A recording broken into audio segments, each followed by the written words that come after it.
अब उसके बाद किसी पार्टी नेता की हिम्मत नहीं होती वो कहे कि सर्वे रिपोर्ट खिलाफ आ रही है फिर भी आप टिकट दीजिए। तो ये एक आधार बनता है, और जिसको दिलाना हो उसके पक्ष में रिपोर्ट आती है या मंगवाई जाती है ये किसी को मालूम नहीं।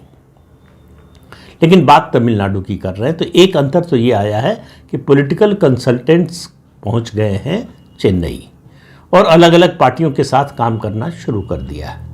तो पार्टियों के लिए मुद्दे भी जो है अब यही पॉलिटिकल कंसल्टेंट ही तय करते हैं। अब उसको नीचे तक ले जाने का काम पार्टी नेता और कैडर का होता है। तो जब वो नीचे तक पहुंचता है, जब पार्टी जीत जाती है तो उसका श्रेय नेताओं को जाता है, पार्टी हार जाती है तो जवाबदेही तय होती है वो जो कंसल्टेंट कंपनी है उस पर कि उसने ठीक से फीडबैक नहीं दिया, उसने ठीक से इश्यूज़ नहीं बताए, कैंडिडेट सिलेक्शन उसके मामले में उसकी जो रिपोर्ट थी सही नहीं थी। ये सब सिलसिला चलता है और चलता रहेगा। लेकिन तमिलनाडु में और पूरे देश में जिस तरह से हिंदुत्व का माहौल है, पूरे देश की राजनीति को हिंदुत्व प्रभावित कर रहा है, क्या तमिलनाडु में भी उसका प्रभाव होगा?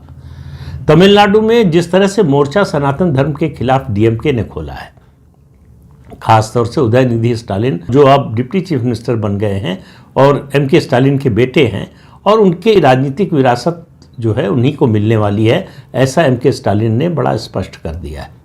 और दूसरे उनके वरिष्ठ नेता हैं ए राजा, उसके अलावा कई नेता हैं जिन्होंने इस तरह का बयान दिया है सनातन धर्म के खुले तौर पर खिलाफ। और कांग्रेस पार्टी जो उनके गठबंधन की साथी है वो उसने चुप्पी साध रखी है। तो कांग्रेस पार्टी कभी ऐसे मामलों पर स्पष्ट निर्णय नहीं ले पाती।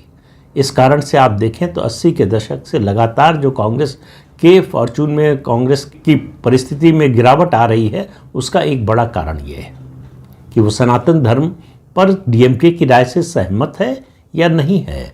ये स्पष्ट रूप से बोलने की स्थिति में कांग्रेस नहीं है और वो कभी बोलेगी भी नहीं। तो कांग्रेस का ये जो दो मुहा रवैया है वो उसको नुकसान पहुंचाता है। इसके बाद भी कांग्रेस इसी रास्ते पर चल रही है। तो एक तो डीएमके का मामला है, जो मैं दो बातें कह रहा था। एक मैंने कहा कि पॉलिटिकल कंसल्टेंट पहुंच रहे हैं, ये ट्रेंड जो है भारतीय राजनीति में तेजी से बढ़ रहा है। दूसरा, तमिलनाडु की राजनीति एक ट्रेडिशनल ढर्रे पर चलती थी। द्रविड़ पार्टियां जो हैं उन्हीं के बीच मुकाबला होता था। 1962 आखिरी चुनाव था जब कांग्रेस पार्टी जीती थी। उसके बाद से यही डीएमके, अन्ना डीएमके दोनों में से कोई ना कोई जीतता है, यानी उनका गठबंधन जीतता है और सत्ता में आता है।